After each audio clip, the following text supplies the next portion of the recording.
Pastor, what is your view on prenup agreement when it comes to marriage?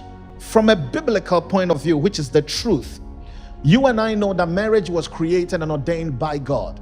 So if God is the author of marriage, then let's look at his ways of handling marriage, or how he designed marriage. Are you going into a contract, or are you going into a covenant? Covenant is established after your vows. So it feels like you are done first and then it's legitimized in a covenant. But contract, you have to sign it first before you enter. Am I making sense? Now, when you're looking at a prenup agreement, you're saying basically to whoever you're going to marry, I know something might happen, so let me create an exit even before I jump in. Right there, you are saying that this is not something I'm willing to protect. Because contract gives an exit, an escape, but covenant gives security and protection. If you understand contract and covenant, you will understand that what you're about to get into, only death can separate you. So a lot of people say the vows at the altar till death, separate us till death. But after 6 months, they themselves will go to the court and say, I'm not comfortable with this is over. What did you say 6 months prior? You said that only death can separate you.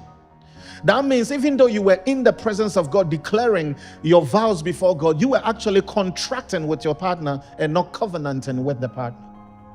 Because when you're going into a covenant, it's not just you and the person, but there is always a third party. Covenant becomes legitimate under the umbrella of marriage when God is present. And the Bible says that God is spirit, and they that worship him must worship him in spirit. So how can you break a covenant with something that is spirit? So you might say, but Pastor, if I don't run out of this relationship, I will die before my time. The question is, how did you end up in the relationship to begin with? Did you seek the face of God? So I'm here to encourage you from a biblical point of view that prenup is not what God had designed for his children. Hello? I know we live in a world today that endorses it.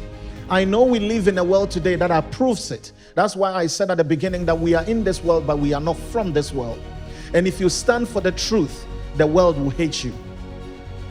I know we live in a world, and I'll repeat it again, where it is accepted for prenup. But for you to get to the level where you draw up a contract for prenup means that you are not too sure about who you're saying I do to. So the first lesson I'm giving you this morning is be sure. Make sure you seek the face of God first.